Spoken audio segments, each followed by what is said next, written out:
Esteban, Felipe, Saulo, nombres concretos de la Iglesia primitiva.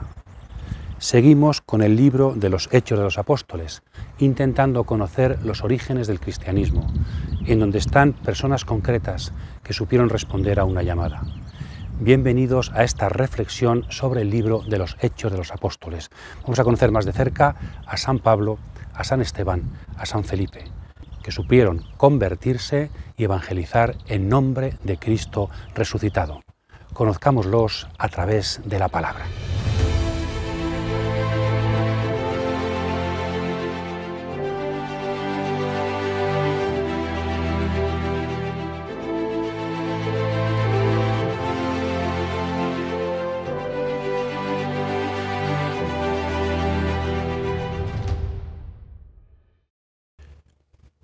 Después de haber trabajado un poquito sobre los capítulos 1 al 5 del libro de los Hechos, que se centra en Jerusalén, y especialmente en la actividad de Pedro y Juan, vamos a dar un segundo paso, un segundo momento de la extensión de la Iglesia.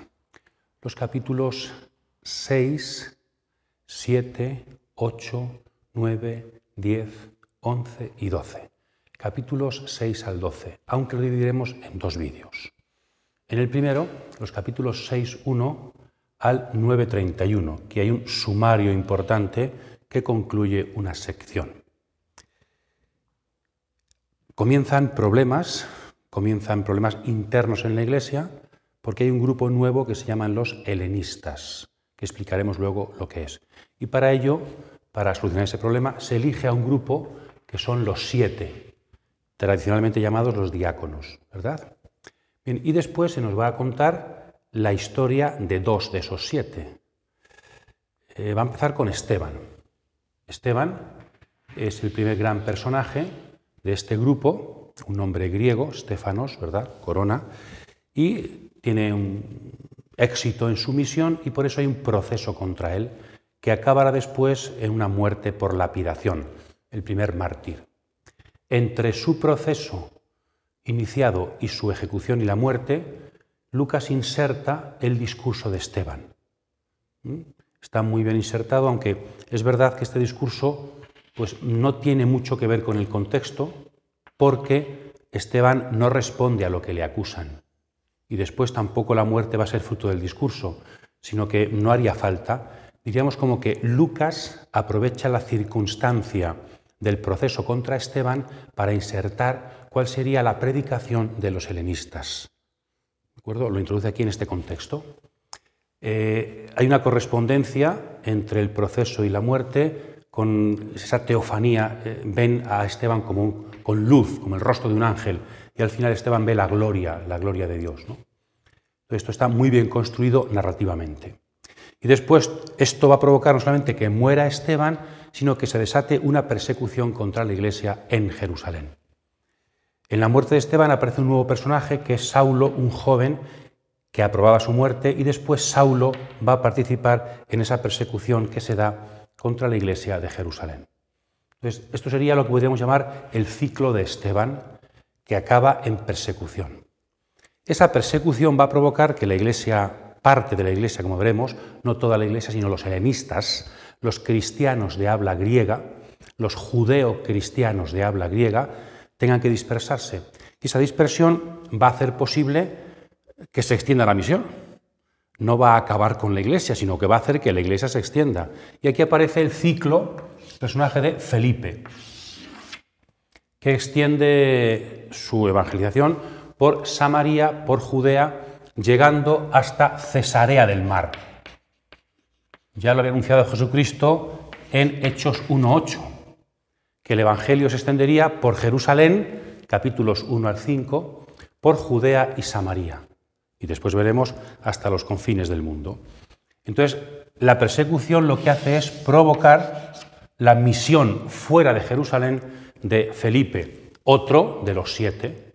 Esteban y Felipe son 2 evangelizadores helenistas, cristianos de origen griego, judíos de origen griego, que se convierten al cristianismo y evangeliza. Ahora explicaremos un poquito esto.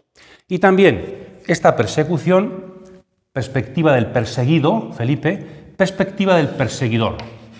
Va a provocar la conversión de Saulo.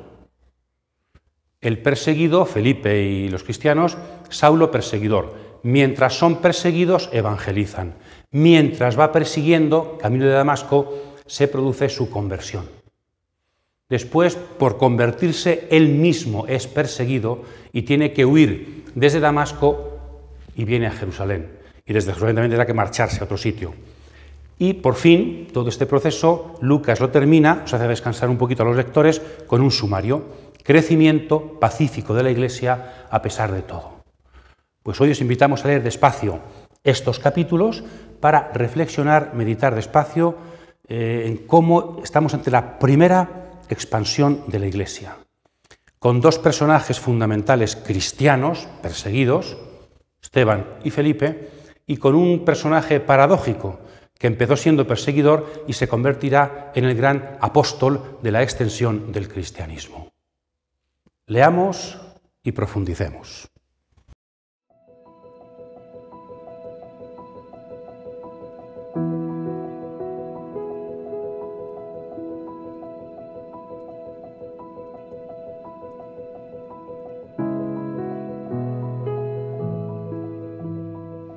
Por aquellos días, al multiplicarse los discípulos, hubo quejas de los helenistas contra los hebreos, porque sus viudas eran desatendidas en la asistencia cotidiana. Los 12 convocaron la asamblea de los discípulos y dijeron: «No está bien que abandonemos la palabra de Dios por servir a las mesas. Por tanto, hermanos, buscad de entre vosotros a 7 hombres de buena fama, llenos de espíritu y de saber, para ponerlos al frente de esa tarea, mientras que nosotros nos dedicaremos a la oración y al ministerio de la palabra».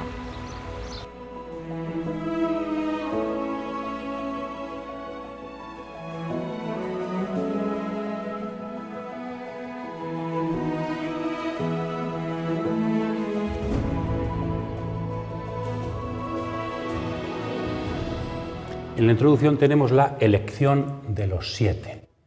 Y estos versículos, ¿verdad? Capítulo 6, versículos 1 al 7. Y decimos algunas pequeñas ideas para profundizar en estos versículos. Primero, el problema surge con las viudas, la atención de las viudas del mundo de los helenistas. Tenemos aquí algo muy importante, yo creo muy importante. El tema de las viudas en aquel tiempo no es como ahora, sino que estaban prácticamente en la calle porque no tenían ningún varón que se ocupara de ellas, ¿no? Las viudas, los huérfanos y los emigrantes eran los 3 grandes grupos en el Antiguo Testamento de personas sin ayuda, de personas marginadas. Entonces, efectivamente, la Iglesia desde el principio, una de las características fundamentales de la Iglesia era que no hubiera marginados dentro de ella. Después también ayuda exterior, pero dentro de ella, ¿verdad? Lo decíamos en uno de los sumarios, en Hechos capítulo 4, en relación con el Deuteronomio, ¿no? Una de las características principales de la comunidad cristiana, no como algo añadido extrínseco, sino característica intrínseca fundamental de la comunidad, es la unidad económica, es el cuidado de los últimos, el cuidado de los marginados, cuidado de las viudas. Entonces hubo problemas, por eso, porque ya eran viudas, pero también helenistas frente a los de habla hebrea. Entonces, la Iglesia tiene que gestionar que al crecer surgen problemas, como en todo grupo humano. Y surgen problemas porque ella quiere dedicarse a los últimos, a los pobres. Entonces, vemos aquí ya una idea importante de la esencia del cristianismo primitivo, que tiene que seguir siendo la esencia del cristianismo de todos los tiempos. La Iglesia tiene que preocuparse, aunque surjan problemas, de la atención a la comunidad, a las personas que están más desfavorecidas en la comunidad. Del mundo de los helenistas, ya hemos dicho algo de esto. ¿Quiénes son los helenistas? Esta palabra helenistas puede confundirnos, no son paganos, son judíos, solo que su lengua materna no es el hebreo o el arameo, como era la lengua materna de la mayor parte de las personas de Palestina, judíos, sino que su lengua materna es el griego, seguramente porque vivían en zonas de la diáspora, fuera de Palestina, fuera de la tierra de Israel, ¿no? Entonces, muchos de ellos emigraban a Palestina, pero claro, su lengua materna seguía siendo el griego. Claro, y ser viuda del extranjero, venida a Jerusalén, entonces su posible familia estaría en el extranjero. Entonces comprendemos que las viudas helenísticas tendrían más problemas que las viudas de Jerusalén, porque no tenían vínculos familiares. Entonces, los helenistas son judíos de habla griega. Frente a los hebreos, en Filipenses 3, Pablo dice que él es no solamente judío, sino que él es hebreo. Su lengua materna, dice en Filipenses 3, es el hebreo. Helenistas y hebreos serían los dos grupos lingüísticos y culturales dentro del judaísmo. Desde el principio empezó a haber cristianos hebreos, la mayoría, Jesús, María, los apóstoles, y empezó a haber enseguida cristianos helenistas, ambos judíos, pero con lenguas distintas, y empezaron los problemas de lengua, de organización. Bien, el mundo de los helenistas también tenían una cultura un poquito más abierta, y también de ellos va a surgir, como veremos, la nueva expansión de la Iglesia. Y para este grupo de helenistas se elige a un grupo de 7. ¿Por qué un grupo de 7? Jesús eligió 12 para gobernar, diríamos, para participar con él en el gobierno, en la misión de la Iglesia. Seguramente que el grupo de 12 tiene que ver con el pueblo, la institución del pueblo de Israel. Es un nombre muy judío, las tribus de Israel, un número, y también un número muy escatológico. Ha llegado el fin de los tiempos, la renovación de las tribus de Israel. Entonces, seguramente por eso la Iglesia no se atreve a fundar un nuevo grupo de 12, porque como que es único, ¿no? Que el grupo de 12 fundado por Jesús es único, tiene un carácter muy judío, muy original y muy escatológico. Son insustituibles. Entonces fundan un grupo de 7, ahora veremos para qué, para gobernar esta iglesia, este grupo, y seguramente el número 7 tiene que ver con dos cosas. Con una tradición judía, parece que 7 eran los que dirigían cada sinagoga, grupos de judíos en las sinagogas, el grupo número 7, que también es un número bíblico, y también otros piensan que si el 12 es un número muy judío, las 12 tribus de Israel, 7 en Deuteronomio son los 7 pueblos paganos que Dios expulsó de Palestina, aunque no son paganos, pero como el 7 vaya apuntando a una mayor universalidad de la Iglesia. También ¿os acordáis de la multiplicación de los panes en Marcos, el número 12, primera multiplicación, el número 7, segunda multiplicación? Número más judío, Israel interno, escatológico también, número más pagano, más abierto. Entonces, seguramente por ambas razones se elige un número 7 simbólico, pero que no sea 12, porque son insustituibles. A estos 7 se les exigen prácticamente los mismos requisitos que a los diáconos y obispos, después se dirá en 1 Timoteo capítulo 3. Bien, la palabra clave para la que estos son elegidos es el servicio. Como había problemas con las viudas y había que servir y había que dedicarse a la economía, dicen los apóstoles, los 12, no tenemos tiempo de dedicarnos a todo. Entonces van a dedicarse ellos al servicio de las mesas y nosotros al servicio de la palabra. Ambas son un servicio, ministerio en griego, en latín, diaconía en griego.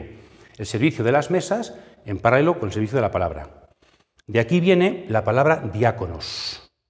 Pero en cambio, San Lucas aquí nunca utiliza la palabra diáconos para aplicarla a los 7. Es verdad que tradicionalmente hemos visto aquí el origen de los diáconos. Cuando Lucas escribe esto, ya había diáconos. Filipenses, capítulo 1, habla de los diáconos. Y en cambio a estos no les llama diáconos, pero les habla de que servían, diaconein. Es como que Lucas ve una relación entre el ministerio de los diáconos, que es servir a las mesas, y este grupo, pero no acaba de decir que estos son diáconos. ¿Por qué? En el fondo, si luego seguimos leyendo, Esteban y Felipe no se dedicaron a servir las mesas, sino que se dedicaron a lo mismo que los 12 al principio, a predicar la palabra de Dios. Es decir, la impresión que da es que, de hecho, estos 7 fueron los dirigentes de la comunidad de los helenistas y los 12 serían los dirigentes de la comunidad de los hebreos y también el grupo originario de autoridad por parte de Jesús. Entonces, estamos aquí en el origen del diaconado. Sí, servicio, pero con matices. Lucas no se atreve, no quiere explicitarlo, porque las funciones de estos 7 no son exactamente ser diáconos. Bien, en cualquier caso vemos que en la Iglesia tiene que haber ministerios que tienen que ver con lo físico, con las mesas, con el día a día y que tienen que ver sobre todo con la palabra. Bien, y una última cosa importante que es el discernimiento que hacen los apóstoles para elegir a estos 7. Seguramente de fondo estaba también, como he dicho, nuevos dirigentes para un nuevo grupo, seguro. Pero también hay una cosa muy interesante, otra razón que es, no tenemos tiempo de todo. Los 12, al multiplicarse la comunidad, se multiplican las tareas. Entonces, ¿cómo hacemos si no llegamos a todo? Creo que esta perspectiva de discernimiento tiene mucha actualidad. Hoy también los obispos, los presbíteros, los sacerdotes y otra gente no llegan a todo. Entonces, habría que aprender de ellos a discernir. Entre todas las tareas que tenemos que hacer, hay que hacer una jerarquía para dedicarnos a lo esencial y lo secundario, o bien delegar, como hizo también Moisés, acordaos, en el Éxodo, cuando nombró jueces y ancianos. Bien, en el seminario de Ciudad Real, que lo construyó el obispo Juan Hervás, que en paz descanse, su escudo, que está en la puerta del seminario encima, tiene como lema una oración que es esta, Hechos 1:6, en latín. Orationi et ministerio verbi instantes. ¿Qué significa eso? Dedicándonos a la oración y al ministerio de la palabra. Es decir, cuando hay tantas cosas que hacer, los apóstoles, ¿cuál es nuestra misión principal? ¿Qué no podemos dejar? 2 cosas, la oración y la predicación. El servicio de las mesas tenemos que delegarlo a otros. La existencia de los diáconos es una defensa de la verdad del ministerio sacerdotal, diríamos. Hace falta delegar las cosas que no son propias de los apóstoles, de los 12, pues deléguense en otras personas. Y los apóstoles dedíquense a todo lo que haga falta, pero muy especialmente a lo que es esencial en ellos. Esto no tiene mucha actualidad, porque a veces puede pasar lo contrario, y es que nos dediquemos a otras cosas y dejemos para lo último la oración y el servicio de la palabra. Que no prediquemos y no recemos, y entonces no estaríamos cumpliendo la misión a la que nos llamó Jesucristo. Entonces, discernimiento, defensa de la verdad del ministerio, delegar funciones, para que así podamos cumplir la tarea para la que Jesús nos envió.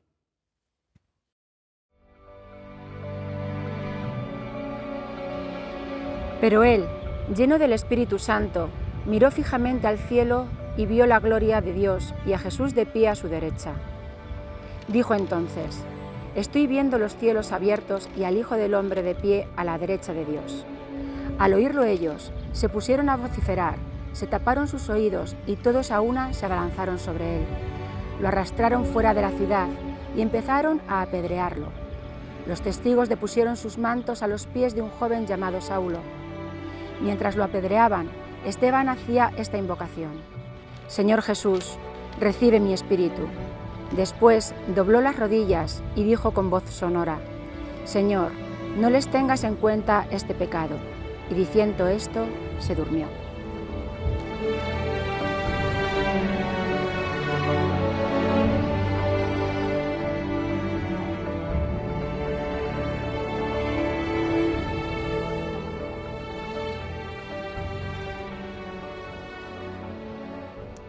Pasamos ahora al protagonismo de Esteban, el ciclo de Esteban. Capítulo 6, versículo 8 al capítulo 8, versículo 3. Decimos algunas pequeñas cosas que sirvan de guía de lectura. Ya sabéis, siempre os insisto que lo importante no son las ideas que podamos decir aquí, sino lo importante es el texto. Lo que es palabra de Dios no son las ideas, es el texto mismo. Entonces, leamos el texto. Esto sería una ayuda para profundizar en la lectura del texto, que es lo que importa. Bien, como la relación entre éxito y persecución. Después veremos también que la persecución provocará éxito, pero también el éxito provoca persecución. Si el cristianismo se hubiera mantenido como un grupito de personas dentro del judaísmo, no muy significativo, no habría pasado nada. Pero como tiene éxito, como se va extendiendo, pues surgen las envidias, surge la persecución. Y esto sucedía ayer y sucede hoy, ¿no? En cuanto alguien despunta, en cuanto parece que, pues ya las cosas no funcionan. Entonces, el cristianismo tiene que asumir que para que tenga éxito según Dios, pues la persecución, la incomprensión, las dificultades tienen que estar ahí. Y luego, ¿de qué se le acusa a Esteban? Dice que tiene palabras contra el templo, también contra la ley, sobre todo contra el templo, ¿no? Aquí es algo que no se había acusado a los 12 antes. Ahora a estos grupos, al helenismo sí. Pero en el fondo es una acusación que tiene que ver con sus orígenes, con Jesucristo. Este dice que Jesús destruiría el templo. Y esas acusaciones contra Jesús también las tenemos en otros textos evangélicos. Dice Marcos en el juicio del Sanedrín que presentaron, eso sí, testigos falsos que decían que Jesús sí había dicho que iba a destruir el templo. Testigos falsos. Luego también en la cruz le dicen, aquel que destruya el templo, que baje de la cruz. O en Juan 2, cuando destruid este templo, y yo le diré, aunque son testigos falsos, pero son muchas las tradiciones donde aparece esa relación crítica de Jesús con el templo. Y aunque esté la simbología de su cuerpo, aunque sean testigos falsos, también él expulsó a los vendedores del templo, acordaos, en Marcos y en Juan están, en los sinópticos y en Juan. Entonces, como que aquí hay algo, no sé, que proviene de Jesús y que los helenistas van a desarrollar. Esa relación dialéctica de Jesús con el templo. Un poco menos claro, pero también relación dialéctica de Jesús con la ley, que también tiene su origen en los evangelios. Jesús y el sábado. Jesús curaba en sábado. Entonces, hay algo que estaba en Jesús y que ahora están sacándose sus consecuencias. Y esto, claro, una cosa es Jesús es el Mesías, que eso un judío puede aceptarlo o no, pero no es peligroso para Israel. No es peligroso para la religión judía. En la historia de Israel ha habido muchos que decían que era el Mesías. En el siglo II, Bar Kokhba, Simón, que era el Mesías. Bueno, pues unos lo aceptaron, otros no, pero eso no va contra Israel. ¿Será el Mesías? No lo será. En cambio, si minamos las dos instituciones fundamentales de Israel, que son sobre todo la Torá y también el templo, pues ya es que estamos casi eso, minando, casi cargándonos la religiosidad de Israel. Entonces el miedo que había es que en la insistencia de este grupo parecía que el cristianismo estaba como rompiendo el judaísmo desde dentro, destruyendo los cimientos del judaísmo desde dentro. Eso es lo peligroso, ¿verdad? Entonces hay una acusación, tenía verdad esa acusación, no tenía, son unos exagerados, Jesús lo había dicho, ¿hasta qué punto son estos fieles a Jesús? ¿Hasta qué punto lo comprendieron? Bien. Luego veremos en San Pablo que esto será fundamental para la conversión de San Pablo. Después también un tema importante, lo hemos dicho, la sincresis, que tantas veces hemos dicho, el paralelismo entre Jesús y los discípulos en Hechos.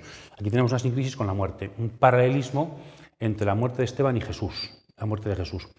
Habla de la visión del Hijo del Hombre, habla de a tus manos encomiendo mi espíritu, habla del perdón de los pecados, justamente las palabras que también Jesús diría cuando va a ser condenado y sus últimas palabras ante la muerte. Solo que al revés. Jesús dice antes estas, luego estas, y Esteban, como son las mismas palabras con orden diverso, para subrayar que no es lo mismo, pero que existe un paralelismo entre Esteban y Jesús. Es decir, el mártir no solamente vive y predica como Jesús predica y vive, sino que muere como Jesús. El protomártir. Esta forma de morir es una forma de decirnos que Esteban es fiel a Jesucristo hasta la muerte. Según la tradición, Esteban habría muerto a las puertas de Jerusalén, y hay dos principales tradiciones, hay dos iglesitas, una ortodoxa, que está en el torrente Cedrón, muy cerca de la puerta de San Esteban precisamente, o Puerta de los Leones, y otra, católica, en el camino de Damasco, muy cerca de la puerta de Damasco, donde actualmente, bueno, lleva más de 100 años ya, está l'École Biblique de los dominicos, fundada por el padre Lagrange, en la que algunos hemos tenido la suerte de estudiar, ¿no? Ahí está también la iglesia de San Esteban, una tradición antigua y que se conserva una basílica renovada, con mosaicos antiguos, pero renovada, de los dominicos franceses católicos. Dos lugares tradicionales, no sabemos cuál será más, donde se recuerda la muerte de Esteban a las puertas de Jerusalén, muriendo protomártir como su maestro. Y después, esto es un poco el contexto, ¿no? En el centro de todo esto, de la muerte de Esteban, tenemos el discurso de Esteban, que habría que leer despacio y comparar con los discursos de San Pedro que hemos visto en los capítulos 1 al 5. El discurso de Esteban es una historia de la salvación que repasa los personajes principales hasta David, Abraham, José, Moisés y David Salomón. Es decir, repasa hasta la construcción del templo. Después ya no le interesa. Bien, Abraham, además nos dice mucho cómo Abraham circuncidó a su hijo y todos los patriarcas, pero también el que daría culto en el lugar, la importancia del culto. La perspectiva del culto es fundamental el templo, el uso de Esteban. José, en la tradición judía, aparece como el modelo del hombre, del judío de la diáspora. Helenistas, perfecto, pero en cambio aquí no se subraya que José sea modelo de creyente en la diáspora, en el extranjero, Egipto, sino que fue perseguido por sus hermanos y protegido por Dios. Está preparando el discurso sobre Jesús. Moisés sucede lo mismo, es el gran personaje de la historia de Israel. Se diferencia su vida en 3 bloques, muy bonito esto: infancia y juventud, 40 años. Y ahí justo estaría cuando Moisés intenta liberar a su pueblo por sus propias fuerzas, matando a un egipcio, pero le salió mal. Por sus propias fuerzas no pudo salvar al pueblo, tuvo que huir, y cuando tenía 80 años se le aparece Dios en el Sinaí y le da la vocación. Y entonces ya sí, con 80 años, ya no es por propia iniciativa, sino que ahora es por envío de Dios, va a liberar al pueblo. ¿Pero qué se insiste también en Moisés? ¿Quién te ha nombrado jefe y dirigente nuestro? Está apuntando a Jesús. El pueblo de Israel no aceptaba a Moisés como enviado de Dios. Lo mismo que está pasando ahora con Jesús. Y después David y Salomón construyen el templo, y hay aquí una crítica al templo que aparece basada en los profetas. Segunda Samuel 7, ya se opone Natán a la construcción del templo, y después también en Isaías, también hay varios textos, se cita aquí Isaías, donde se nos dice que Dios no puede habitar en un templo construido por manos de hombres, ¿no? A diferencia de la tienda en el desierto, que Moisés la construyó más como Dios quería. Y el templo es un signo, toda la historia de Israel es un signo de que el Dios fiel está en contraposición con un Israel obstinado. Pero uno de los símbolos de la obstinación de Israel es el templo. Querer hacerse un Dios a su medida. Entonces, toda esta historia de obstinación, de cerrazón del mundo israelita, culmina en el rechazo del último enviado de Dios, Jesucristo el justo, a quien habéis rechazado, ¿no? Entonces, la historia, el mensaje de Esteban es una provocación contra los oyentes, pero nos está diciendo lo que ya los profetas decían. Los profetas del Antiguo Testamento llamaban al pueblo a convertirse porque sois un pueblo de corazón, de una cerviz dura, de un corazón incircunciso. Eso está diciendo Esteban. Es como un profeta del Antiguo Testamento. No es alguien de fuera de Israel que critica a Israel y su religión. Es alguien que desde dentro de Israel está diciendo: estáis como siempre, rechazando a Dios en sus enviados. Entonces, convertíos y aceptad al justo. Convertíos y aceptad los caminos de Dios. Claro, ¿cuál va a ser la reacción ante este profeta del Nuevo Testamento? La misma que la reacción ante los profetas del Antiguo Testamento: la persecución. Podríamos también aquí leer de fondo, ¿no?, la parábola de los viñadores homicidas, Marcos 12, donde Jesús cuenta la historia de la salvación, de que envía el viñador obreros a recoger los frutos, y en cambio los que están trabajando los van rechazando, y a su hijo, el último, lo mataron. Una historia de Israel que en el fondo es una crítica a un pueblo que desde siempre se ha opuesto a los planes de Dios. Y en el fondo, dice Esteban, es lo que está pasando también entre nosotros. Después de morir, de matar a Jesucristo, se os ofrece una oportunidad.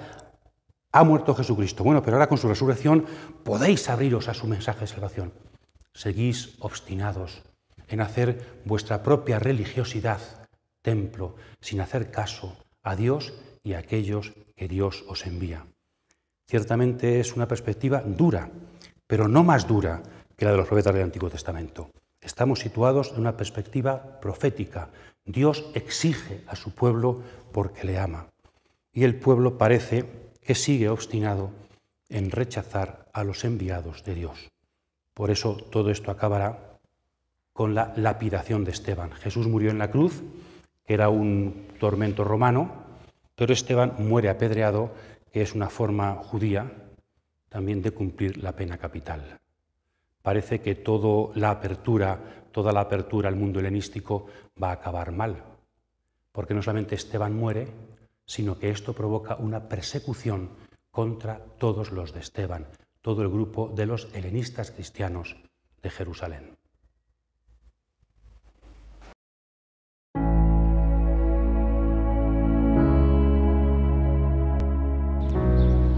Los que se habían dispersado fueron por todas partes anunciando la buena nueva de la palabra. Felipe bajó a una ciudad de Samaria y se puso a predicarles a Cristo. La gente escuchaba con atención y con un mismo espíritu lo que decía Felipe, porque ellos oían y veían los signos que realizaba.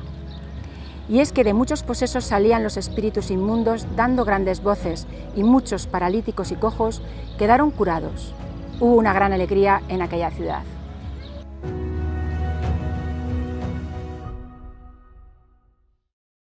Pasamos ahora al ciclo de Felipe, capítulo 8 del libro de los Hechos, que se relaciona con el anterior porque los que fueron perseguidos iban extendiendo la palabra de Dios por donde estaban. Entonces vemos un caso específico de esa extensión, Felipe, que va a estar por Samaria y después por Judea hasta llegar, se termina su ciclo, diríamos, en Cesarea del Mar, la ciudad más importante en Samaria, el puerto principal que Herodes había construido. Pues podemos dividir el ciclo de Felipe en dos grandes escenas, diríamos, dos grandes predicaciones o acciones. La primera, en Samaria, que he puesto unos textos que os invito a trabajar porque parece que estamos en los orígenes del cristianismo samaritano. En Mateo 10, cuando el envío de los 12, Jesús dice: «Id solamente a las ovejas descarriadas de Israel, no vayáis a los paganos ni tampoco a pueblos samaritanos». En cambio, el resucitado, Mateo 28, sí envía a todas las gentes. En cambio, tenemos otros textos, como Juan capítulo 4, la samaritana y los samaritanos, donde parece que Jesús evangelizó samaritanos. Lucas 9, Jesús pasa por Samaria, el buen samaritano, el leproso samaritano. Entonces tenemos rasgos en los evangelios de una presencia del cristianismo en Samaria. Pues aquí tenemos el rasgo principal, Felipe predicando en Samaria. Y como tiene éxito, hay aquí una cuestión muy interesante, y es que parece que necesita la confirmación de la gran iglesia. Entonces tienen que ir 2 de los 12, Pedro y Juan, a confirmar la tarea de Felipe en Samaria. Esto de la confirmación tiene también que ver con otra cuestión extraña, difícil aquí, y es que cuando Pedro y Juan llegan, Felipe había bautizado a la gente, pero en cambio con la imposición de manos de Pedro y Juan se produce la recepción del Espíritu. Es decir, aquí se distingue entre bautismo y don del Espíritu. Parece que con el bautismo no se recibe el Espíritu, sino que hace falta un gesto posterior de imponer las manos. Hombre, si fuera el bautismo de Juan Bautista, está claro, como aparecerá luego en Hechos 18. El bautismo de Juan no da el Espíritu, pero parece que el bautismo cristiano sí. En cambio aquí aún se distingue, ¿no?, el bautismo en el nombre de Jesús y después la recepción del Espíritu por la imposición de manos. Aquí está el origen de lo que nosotros luego llamamos bautismo, sacramento del bautismo y sacramento de la confirmación, hecha por Felipe y hecho por los 12, ¿verdad?, los presbíteros, los obispos. Entonces, esa relación, el Espíritu se da en el bautismo, pero también pensamos los cristianos, se da plenamente en el sacramento de la confirmación. Es decir, como que tienen que ver muchísimo, pero hay que también diferenciar, matizar entre bautismo y recepción plena del Espíritu. La confirmación de un primer bautismo por los apóstoles con la imposición de manos.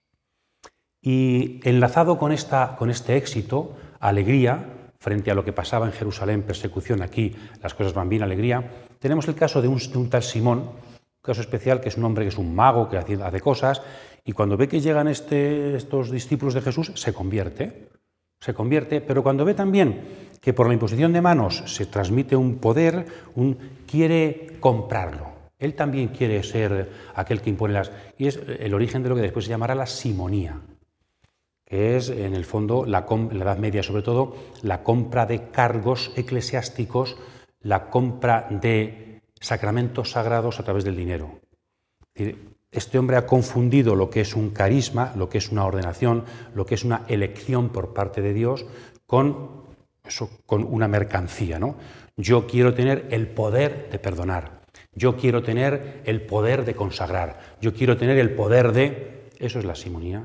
Entonces Simón se equivoca fuertemente, los apóstoles se ponen muy serios con él y al final Simón acaba convirtiéndose, pidiendo perdón. Entonces ahí también hay un mensaje importante, ¿no?, es mago, cuidado con la magia, cuidado con querer dominar la gracia, Cuidado con querer dominar los caminos de Dios y la transmisión de la salvación. Cuidado. Dios envía a quien quiere no para ser magos que hacen magia con el pan o magia con las personas, sino que son enviados a transformar la realidad con el poder de la gracia, que nunca, jamás se puede comprar. Entonces, inicios con alguna dificultad, pero que acaba resuelta bien, inicios del cristianismo en Samaria. Y después dice el ángel, que aparece una angelología, ¿no? Como el ángel de Dios que aparecía en el Antiguo Testamento, también va acompañando al pueblo y también acompaña a los misioneros, les va conduciendo a los sitios que deben ir. Y tenemos un caso concreto de evangelización de un extranjero, porque es eunuco de la reina de Etiopía, que había venido a adorar en Jerusalén. Seguramente pensamos que de religión judía no era, sino que era de esos que estaban cerca de los temerosos de Dios, de los prosélitos tal vez, de los que estaban cercanos al judaísmo siendo paganos, que vivían sus costumbres y algunos habían pedido el ingreso. Entonces había venido a alabar las fiestas en Jerusalén y volvía a su tierra. Y entonces le sale al encuentro Felipe y lo evangeliza. Es un texto muy parecido al texto de los discípulos de Emaús en Lucas 24. Porque tenemos, solo que allí es Jesús a los discípulos y aquí es Felipe al eunuco. Tenemos que por el camino se explican las Escrituras. Se explica la Escritura, en este caso Isaías, pero se explican desde Jesús. Jesús a los de Emaús les explica las Escrituras que se refieren a él, el Mesías tenía que padecer, y aquí Isaías 53 se aplica a Jesús también. Después se llega en Emaús al sacramento, diríamos, a la fracción del pan, y aquí se llega al bautismo. El camino de las Escrituras conduce al sacramento, al signo. En Lucas 24, insisto, la fracción del pan, la Eucaristía, y aquí el bautismo. Y después los discípulos de Emaús regresan a Jerusalén, se transforma su vida, y aquí el eunuco continúa su camino lleno de alegría. El encuentro con la palabra y el sacramento ha transformado la vida del creyente, del que se ha convertido. Otro paralelismo, otra sincresis entre Jesús y Felipe y sus discípulos, como los discípulos predican de la misma forma que Jesús, continúan su tarea. Hay un poquito de paralelismo con la escena inaugural de Nazaret. Allí Jesús, con un texto bíblico, Isaías 61 en aquel caso, explica su ministerio. Y aquí Felipe, con un texto de Isaías, también, Isaías 53, explica la muerte de Jesucristo, ¿no? Cómo la Escritura se cumple en Jesucristo. Eso es evangelizar. Y luego la palabra clave, la pregunta clave que le hace el eunuco a Felipe, estoy leyendo el texto de Isaías, como cordero llevado al matadero, no abría la boca. ¿De quién habla el profeta? ¿De sí mismo o de otro? ¿De quién? Esta es la gran pregunta cuando leemos las Escrituras. Y esta es la gran respuesta que la Iglesia tiene. La Iglesia no anuncia textos, la Iglesia no evangeliza con ideas, ni siquiera con normas para cumplir que nos dan con la clave del acierto en la vida, sino que anuncia a una persona. La pregunta clave que la Iglesia tiene que suscitar cuando la gente busca, cuando la gente lee la palabra es ¿de quién se habla? La Iglesia predica, transmite a un quién, a una persona. Y aquí estamos en la zona de Samaria, cerca los samaritanos y los judíos en general esperaban un taeb, un profeta como Moisés, que había sido prometido en Deuteronomio 18. Entonces, ese profeta prometido, que tiene rasgos mesiánicos de siervo, porque ha muerto, Isaías 53, es el que se cumple en Jesús de Nazaret. Entonces, la clave de la evangelización es, gracias a la palabra, accedemos a la persona de Jesús de Nazaret, que solamente con su muerte siendo siervo puede transformar nuestras vidas. Bien, aquí se ve, muchos piensan en Etiopía, que está naciendo el antiquísimo cristianismo de Etiopía. De hecho, todavía, cuando vas por Jerusalén y pasas por allí por los tejados del Santo Sepulcro, que hay una comunidad muy pobre de etíopes, pasas por allí y algún padre, ¿verdad?, te lee en sus libritos antiguos, te lee este texto y te da la bendición. Muchas veces nosotros hemos ido por allí y lo han hecho, ¿verdad? Me acuerdo todavía de un padre que ya murió, que nos leía este texto en etiópico, no entendíamos nada más que Gaza y Jerusalén, lo demás no lo entendíamos, y después nos daba la bendición con el libro, porque estaba leyéndonos el origen de su cristianismo antiquísimo en Etiopía. Y después, una reflexión final que podríamos hacer es, cuando le pregunta Felipe al eunuco, ¿entiendes lo que lees? Y le dice el eunuco, ¿cómo voy a entender si nadie me guía? Necesitamos guías de la palabra de Dios. Aunque seamos muy inteligentes, muy creyentes, muy profundos, Dios quiere que esto funcione así. El cristianismo no es un misterio del libro y yo, sino que necesito un guía para que me ayude a entender la palabra.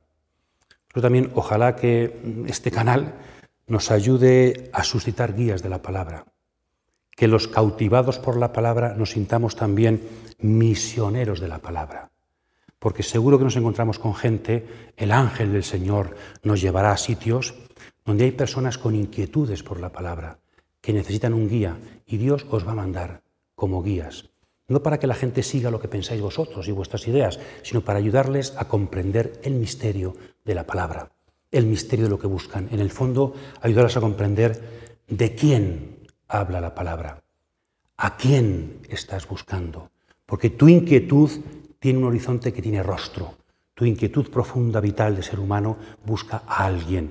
Eso es un guía de la palabra. Pues insisto, ojalá que también desde aquí suscitemos muchas personas tan cautivadas por la palabra que estén dispuestas a ser guías de la palabra en los hermanos, que les deben encontrar el rostro que se esconde detrás de la palabra.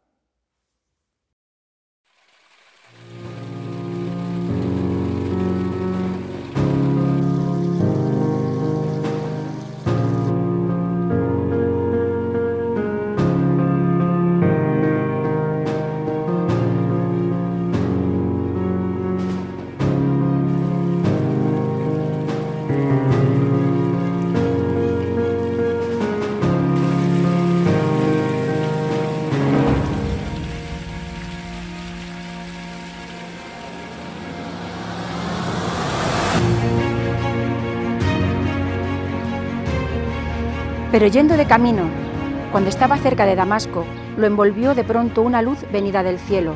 Cayó en tierra y oyó una voz que le decía, «Saúl, Saúl, ¿por qué me persigues?» Él preguntó, «¿Quién eres, Señor?» Y él, «Yo soy Jesús, a quien tú persigues. Pero levántate, entra a la ciudad y te dirán lo que debes hacer».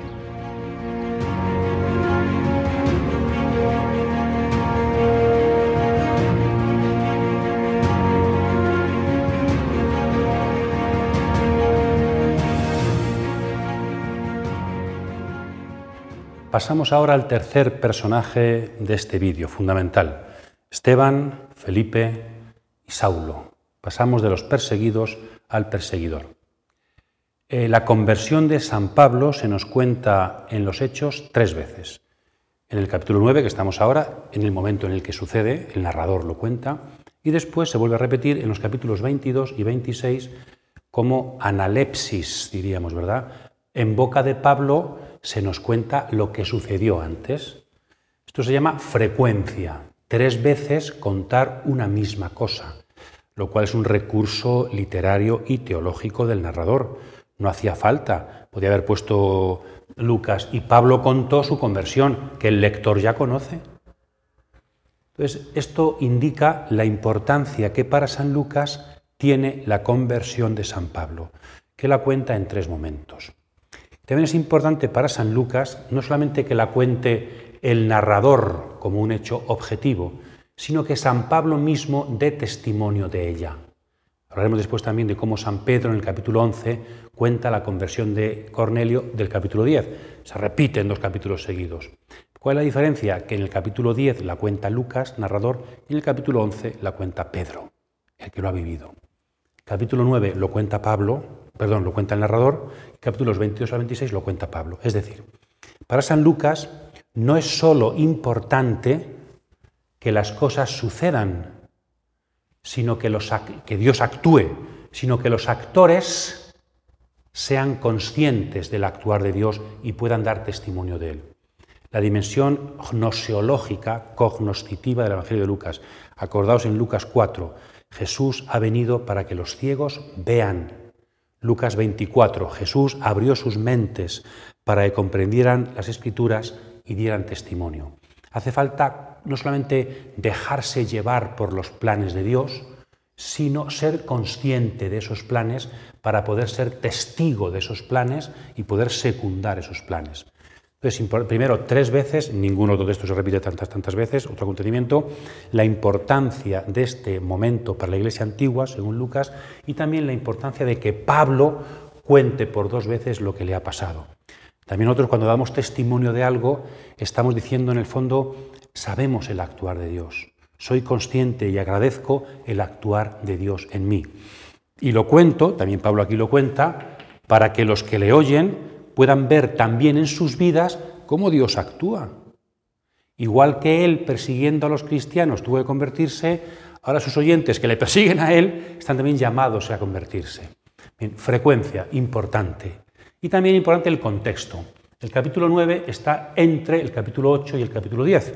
¿Qué es el capítulo 8? La conversión del eunuco, ¿verdad? Diríamos un personaje que no es del todo judío, es más bien pagano.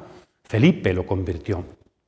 Y después en el capítulo 10, la conversión de Cornelio, el primer pagano soldado convertido por parte de Pedro. Es decir, la conversión de Saulo, el futuro apóstol de los paganos, así es designado por Dios en presencia de Ananías, el futuro apóstol de los paganos se produce entre la conversión de 2 paganos. Dios está preparando, ya está anunciando el Evangelio, está llevando el Evangelio a los paganos y está preparando al gran apóstol de los paganos, que era un perseguidor. Está bien importante el contexto, ¿no? Bien, y veamos un poquito el desarrollo del texto de estos versículos. Los versículos 1 y 2 sirven de introducción. San Pablo va de camino a Damasco persiguiendo el camino, la Iglesia definida como camino, como forma de vida. Halaká en hebreo, un estilo de vida, una forma de entender la Torá. También para los antiguos griegos es importante el tema del camino, ¿no? Un camino, una filosofía, diría San Justino en el siglo II. El cristianismo es un camino, una filosofía, una forma de entender la vida. Después se produce el encuentro entre Jesús y Saulo, muy interesante. Cae, no sabemos si iba a caballo, si iba en burro, si iba andando, más probablemente. San Pablo cae. La caída, siempre es símbolo cuando las autoridades, los soldados van a buscar a Jesús en Juan 18, caen cuando Jesucristo, la teofanía nos hace, o los soldados también que caen en Mateo cuando la resurrección. San Pablo cae de sí mismo, tiene que despojarse de su seguridad. El joven Pablo, perseguidor seguro de su religión, cae. El encuentro con la luz le hace caer. La luz, en principio, es para poder levantarse hay que caerse. Para poder convertirse hay que tocar fondo. Se cae. Y ahí un diálogo. Saúl, Saúl, ¿por qué me persigues? Saulo es la forma helenizada del nombre griego Saúl. Sabemos por Filipenses 3 que Pablo es de la tribu de Benjamín. Y el principal personaje de la tribu de Benjamín era el rey Saúl, primer rey de Israel.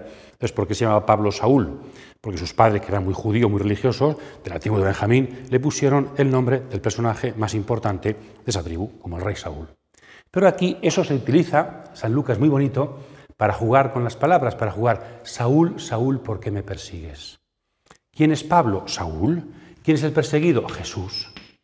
Pero ¿a qué nos recuerda esta expresión? Nos recuerda el Antiguo Testamento. El primer rey de Israel, Saúl, persiguió por envidia a David. Se está repitiendo. Saulo es Saúl persiguiendo al nuevo David, que es Jesús. Entonces, San Pablo tiene la oportunidad de no acabar mal como Saúl, sino de reconocer en Jesús al David, que no tiene que perseguir, sino que tiene que seguirle, no perseguirle. Bien, ¿quién eres, Señor? Yo soy Jesús, a quien tú persigues. San Pablo podría haber dicho, yo no te persigo, yo no te conozco, yo persigo a los cristianos. Tenemos aquí, muy bonito, la identificación de Jesús resucitado con su iglesia perseguida. La dimensión eclesial de la conversión de San Pablo. Perseguir a la iglesia, le dice Jesús a Pablo, es perseguirme a mí. Yo soy el perseguido cuando persigues a mi iglesia. Y después le da una orden. Entra en la ciudad, le da una orden de ir a la iglesia. Tanto en la persecución como en lo que debe hacer está la dimensión eclesial de la conversión. San Pablo no se convierte y se va por su cuenta, sino que tiene que ir a la ciudad de Damasco a incorporarse a la iglesia para que la iglesia le diga en nombre de Jesús lo que tiene que hacer. Perseguía a la iglesia y tendrá que convertirse obedeciendo a la iglesia. Será bautizado después por la iglesia. Entonces, la eclesialidad de la conversión de San Pablo. Pablo queda ciego, igual que se cayó, una luz viene sobre él y le deja ciego. ¿Cómo puede dejarnos ciegos la luz? Porque para poder abrirnos a una nueva visión hace falta que se queden ciegas nuestras antiguas convicciones y seguridades. También al principio de San Lucas, Zacarías, cuando recibe el anuncio del ángel, Lucas 1, se queda mudo. Y cuando se cumple la palabra de Dios, habla. Pues aquí igual, San Pablo queda ciego, va a ser toda una simbología de su proceso de conversión, ¿no? Para poder abrirse a una nueva luz hay que quedarse ciego a su anterior forma de visión. Bien, no es suficiente con este encuentro, sino que Jesús va preparando a la persona adecuada que va a ayudar a Pablo. Jesús se aparece a Ananías en Damasco y tenemos que le da una orden, oye mira, vas a ver vete a esta calle, vas a ver a un tal Saulo, y hay una dificultad en Ananías, se opone. ¿Cómo que vaya, si está persiguiendo a tu iglesia, Señor? Si hace estragos, ¿cómo quieres que vaya a ver a confirmación del mandato? No, tú no te preocupes, que tengo yo pensado que va a sufrir mucho por mí, que va a ser evangelizador de los gentiles, de todo el mundo. Por tanto, ve. Y Jesucristo, como que prepara el encuentro con Pablo, el encuentro con Ananías, prepara el encuentro entre la iglesia y Pablo. Se aparece a Ananías y vence sus dificultades, se aparece a Pablo y vence sus dificultades, para que en el encuentro eclesial de Ananías y Pablo se produzca ya el final de la conversión. Entonces tenemos después el encuentro, efectivamente, entre Ananías y Saulo, que hace dos cosas: le impone las manos y lo bautiza. Y entonces Pablo recobra la vista, recibe el Espíritu Santo y también dice después toma alimento. No sabemos si aquí, porque ha estado ayunando en oración y ayuno, no sabemos si habrá un alimento sin más que termina el ayuno o una referencia también a la Eucaristía. Casi podríamos atrevernos a decir los tres sacramentos de la iniciación cristiana: o imponer las manos, acordaos, confirmación, recibe el Espíritu; el bautismo, que recobra la vista; la iluminación, bautismo como iluminación; y come la Eucaristía. Bueno, no seamos anacrónicos, pero bueno, casi está apareciendo eso, ¿verdad? San Pablo, la Iglesia alumbra a San Pablo, que se ha encontrado con Cristo, para que sea también el cristiano. San Pablo ha necesitado a Ananías, judío, cumplidor y cristiano, para ser también el cristiano. Y después Pablo enseguida, lo dice en la carta a los Gálatas, él mismo, no tiene una preparación, sino que inmediatamente se convierte en misionero.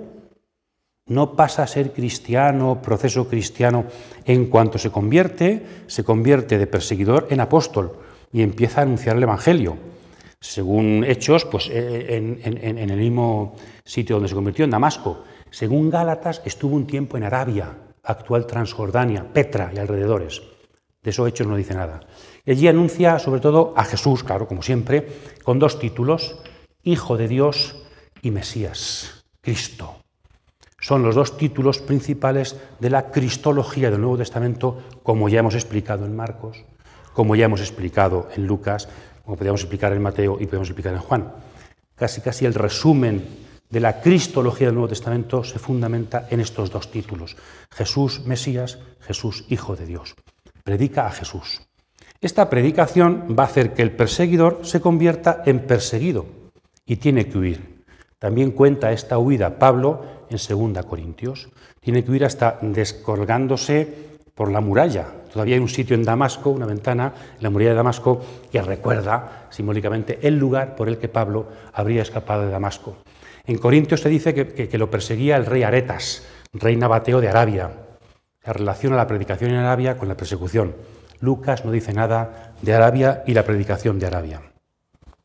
Después, San Pablo vuelve a Jerusalén.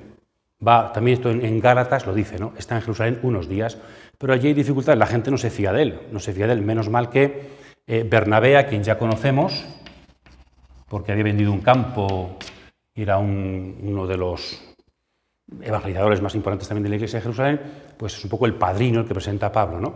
Y dice que tiene credenciales importantes para ser aceptado, porque se ha encontrado con Jesucristo, porque ha predicado, porque ha sido perseguido también por Cristo, pero hay dificultades y Pablo es enviado a través del puerto de Cesarea a Tarso, que es su ciudad natal.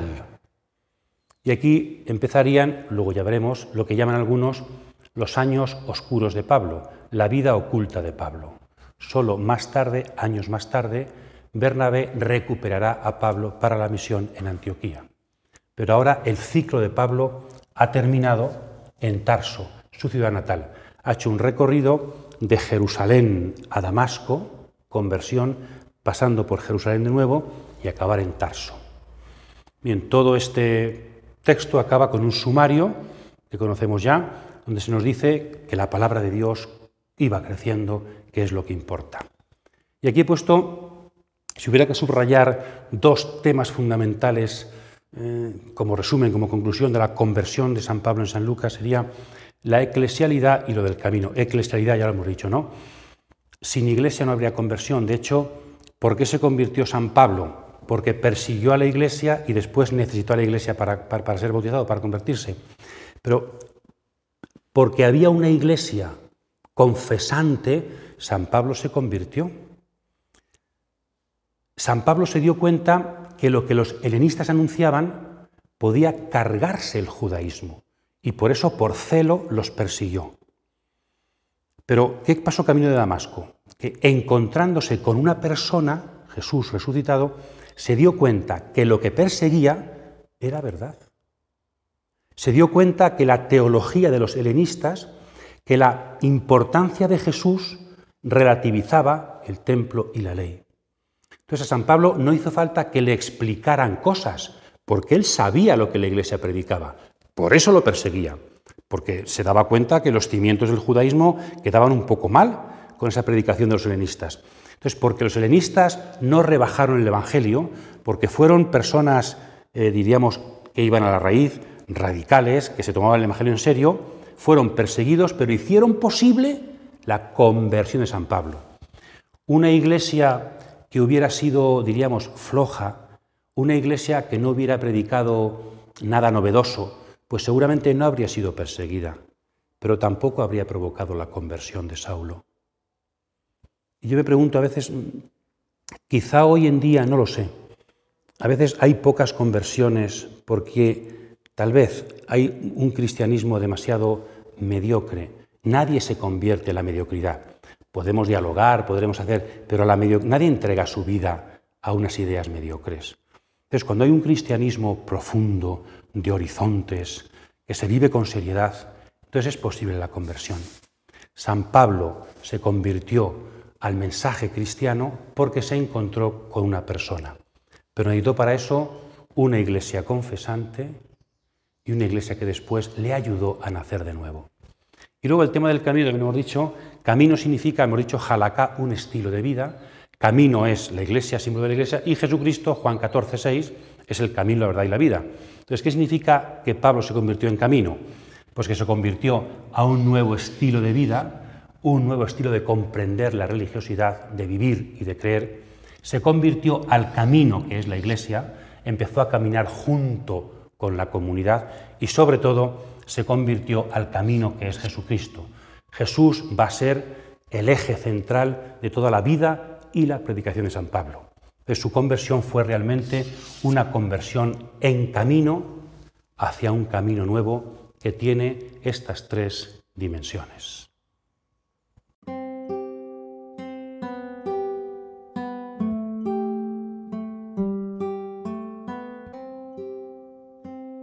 Esteban, Felipe y Saulo, tres personas concretas en el nacimiento de la iglesia primitiva original. ¿Qué tienen que decirnos a nosotros en el siglo XXI estas personas que fundaron un cristianismo original? Esteban y su martirio, Felipe y su evangelización, Saulo y su conversión. Y en el caso de Saulo podemos hablar de conversión. ¿Qué pensáis después de los textos?